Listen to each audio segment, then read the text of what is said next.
ചില ആൾക്കാരൊക്കെ അത് എനിക്ക് തോന്നിയതാവും എന്ന് പറഞ്ഞു. അതെന്തായാലും തോന്നിയതല്ല, എന്തായാലും ശരിക്ക് കാണാൻ പറ്റുന്ന ഒരു അന്തരീക്ഷം തന്നെയായിരുന്നു. ഞാൻ തനിയെ ഉണ്ടായിരുന്നുള്ളൂ. ഉമ്മാനോട് പറഞ്ഞപ്പോ ഉമ്മ പറഞ്ഞു അത് പൊട്ടിച്ചൂട്ടാണെന്ന് പറഞ്ഞു.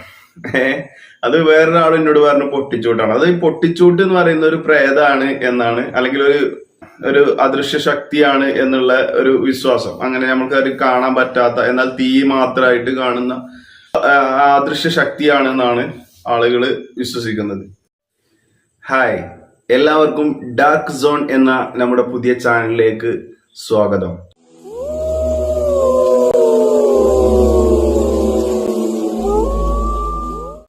നിങ്ങൾ എല്ലാവരും ഈ ചാനല് സബ്സ്ക്രൈബ് ചെയ്ത് വെച്ചോളൂ. ഫേസ്ബുക്കിലാണ് കാണുന്നതെങ്കിൽ തീർച്ചയായും ഫോളോ ചെയ്തോളൂ. ഈ ചാനൽ കൊണ്ട് നമ്മൾ ഉദ്ദേശിക്കുന്നത്, നമ്മുടെ നാട്ടിൽ നമ്മുടെ പല വിശ്വാസങ്ങളും നാട്ടിലുണ്ട്. അന്ധവിശ്വാസങ്ങളുണ്ട്, നല്ല വിശ്വാസങ്ങൾ, ഏതോ ആവട്ടെ, അത് ജനങ്ങൾക്ക് തീരുമാനിക്കാം. ആ ഒരു വിശ്വാസത്തെ നിങ്ങളുടെ മുന്നിൽ അവതരിപ്പിക്കും. അതുപോലെ തന്നെ നമുക്കറിയാം പ്രേത വിശ്വാസങ്ങൾ ആയിട്ടുള്ള കാര്യങ്ങൾ. സത്യത്തിൽ പ്രേതമുണ്ടോ ഇല്ലേ, ഇങ്ങനെ അടങ്ങിയ സബ്ജക്റ്റുകളാണ് ഇതിൽ കാര്യമായിട്ടും ഞാൻ ഉദ്ദേശിക്കുന്നത്.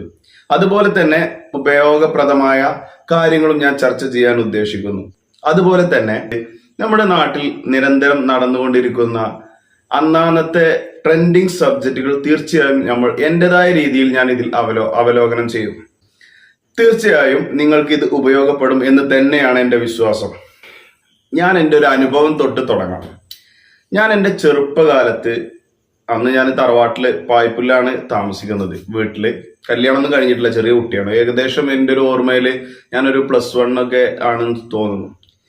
എൻ്റെ തൊട്ടടുത്ത്, അന്ന് എൻ്റെ വീടിന് തൊട്ടപ്പുറത്ത്, ഇപ്പൊ അവിടെ പെരകളൊക്കെ ആയി, അന്ന് അവിടെ പെര ഉണ്ടായിരുന്നില്ല. ഒരു ഒഴിഞ്ഞ പ്രദേശമായിരുന്നു. അത്ര തോനെയല്ല, വീടുകളൊക്കെ ചുറ്റുവട്ടത്തുണ്ട്. പക്ഷെ ഒരു ഭാഗം റബ്ബർ തോട്ടമായിരുന്നു.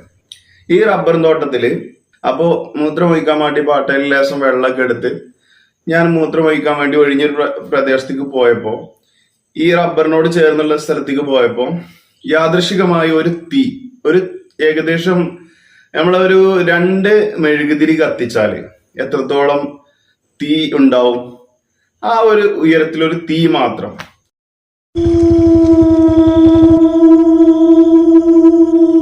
ഏകദേശം ഒരാൾ ഉയരത്തില്, അല്ലെങ്കിൽ ഒരാളിനേക്കാൾ കഷ്ടി ഒരു ഉയരത്തില് ഒരു തീ, ഏകദേശം ഒരു 10 മീറ്ററിന്റെ മുകളിൽ, അല്ലെങ്കിൽ ഒരു 15 മീറ്റർ, 10 to 15 മീറ്ററോളം ആ തീ ഇങ്ങനെ സഞ്ചരിക്കുന്നത് കണ്ടു.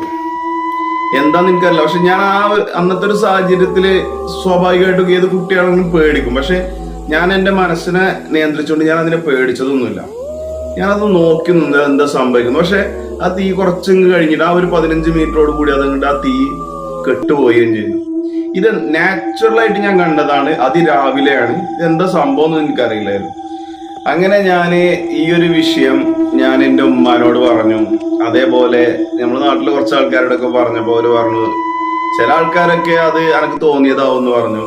അതെന്തായാലും തോന്നിയതല്ല. കാരണം എന്താന്ന് വെച്ചാല്, ഞാൻ എണീറ്റ ഉടനെ ഞാൻ നേരിട്ട് എല്ലാം ഫ്രഷ് ആയി നിൽക്കുന്ന ഏകദേശം ഒരു സമയം തന്നെയാണ്. കറക്റ്റായിട്ട് വെളിച്ചം ശരിക്കും കാണുന്ന ഒരു വെളിച്ചം വന്നു തുടങ്ങിയിട്ടുള്ളൂ. ആ സമയത്താണ് ഞാനിത് കാണുന്നത്. എന്തായാലും ശരിക്കും കാണാൻ പറ്റുന്ന ഒരു അന്തരീക്ഷം തന്നെയായിരുന്നു. ഞാൻ തനിയെ ഉണ്ടായിരുന്നുള്ളൂ. ഉമ്മാനോട് പറഞ്ഞപ്പോ ഉമ്മ പറഞ്ഞു അത് പൊട്ടിച്ചൂട്ടാണെന്ന് പറഞ്ഞു. അത് വേറൊരാൾ എന്നോട് പറഞ്ഞു പൊട്ടിച്ചൂട്ടാണ്. അത് ഈ പൊട്ടിച്ചൂട്ട് എന്ന് പറയുന്ന ഒരു പ്രേതാണ് എന്നാണ്, അല്ലെങ്കിൽ ഒരു അദൃശ്യ ശക്തിയാണ് എന്നുള്ള ഒരു വിശ്വാസം. അങ്ങനെ നമുക്ക് അത് കാണാൻ പറ്റാത്ത എന്നാൽ തീ മാത്രമായിട്ട് കാണുന്ന ഒരു അദൃശ്യ ശക്തിയാണെന്നാണ് ആളുകൾ വിശ്വസിക്കുന്നത്.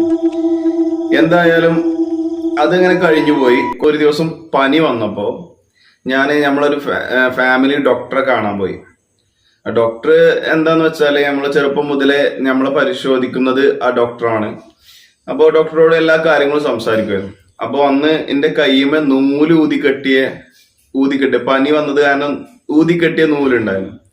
അപ്പോ ഡോക്ടർ അതിനോട് എതിർപ്പുള്ള ആളായിരുന്നു, മതപരമായിട്ടുള്ള എതിർപ്പ്. അപ്പോ ഡോക്ടർ പറഞ്ഞു, എന്തിനാണ് അത് കെട്ടിയത്, അത് പിന്നെ എന്നാ നിനക്ക് മരുന്നിന്റെയും ഗുളികന്റെ ഒന്നും ആവശ്യമില്ലല്ലോ, ഇത് പോരെ, ഈ നൂല് കൊണ്ട് മാത്രം തീരുന്നാണെങ്കിൽ തീർന്നോട്ടെ എന്നുള്ള രീതിയിൽ സംസാരിച്ചു. അപ്പൊ എന്റെ ജീവിതത്തിൽ നടന്ന സംഭവം എന്ന നിലക്ക് ഞാൻ ഡോക്ടറോട് ഈ കാര്യങ്ങൾ പറഞ്ഞു. ഇങ്ങനെ ഞാൻ തീ കണ്ടതും അതിനെ പൊട്ടിച്ചൂട്ട് എന്നാണ് വിളിക്കാറെന്നും പിന്നെ അതൊരു എന്താ ശൈത്താനീയമായ കാര്യമാണെന്നൊക്കെ ഡോക്ടറോട് കാര്യങ്ങൾ പറഞ്ഞപ്പോ ഡോക്ടർ പറഞ്ഞു അതൊരിക്കലും അതൊന്നുമല്ല. അത് ഈ ഭൂമിക്കടിയിൽ ഉണ്ടാകുന്ന ഈ എല്ലുകളിൽ നിന്ന് അല്ലെങ്കിൽ മനുഷ്യന്മാരെ മൃഗങ്ങളിൽ നിന്നോ എന്തെങ്കിലും എല്ലുകളോ അങ്ങനെ അല്ലെങ്കിൽ ആ ഒരു ജൈവിക ഗണങ്ങളൊക്കെ എന്തെങ്കിലും ഭൂമിക്കടിയിൽ കടന്നാല് അത് കാലങ്ങൾക്ക് ശേഷം ദ്രവിച്ച് അതിൽ നിന്നും ഫോസ്ഫറസ് എന്ന് പറയുന്ന ഒരു വാതകം പുറത്തു വരും. ഈ വാതകം അന്തരീക്ഷത്തിലെ ഓക്സിജനുമായിട്ട് കൂടിച്ചേർന്നിട്ട് തീയായി മാറുന്നതാണെന്നൊക്കെ പറഞ്ഞു. ഇതാണ് നമ്മളെ കഥ. നമ്മുടെ ചാനലിന് ഒരു എക്സാമ്പിൾ ഞാൻ പറഞ്ഞു വന്നു മാത്രം. അതുപോലെ തന്നെ എന്റെ അനുഭവത്തിൽ നടന്ന വേറൊരു കഥയും കൂടെ എനിക്ക് പറയാനുണ്ട്. ശരിക്കും ഞാൻ പേടിച്ചു പോയ ഒരു കഥ. ആ കഥ അടുത്ത വിഷയത്തിൽ സംസാരിക്കാം. അപ്പൊ ഇത് ചാനലൊന്ന് തുടങ്ങിയപ്പോ ചെറിയൊരു കാര്യം നിങ്ങൾക്ക് അവതരിപ്പിച്ചു തന്നു എന്നേ ഉള്ളൂ.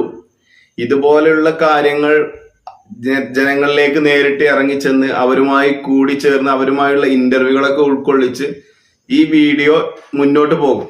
അപ്പോ നിങ്ങളെല്ലാവരും ഈ ചാനൽ സബ്സ്ക്രൈബ് ചെയ്യുക.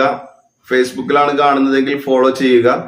എന്നിട്ട് തീർച്ചയായും ഇത് നിങ്ങൾക്ക് ഉപയോഗപ്പെടും എന്ന് തന്നെയാണ് എൻ്റെ പരിപൂർണ വിശ്വാസം. അപ്പൊ എന്തായാലും അടുത്തൊരു എപ്പിസോഡ് കാണും വരേക്കും ബൈ ബൈ, സി യു.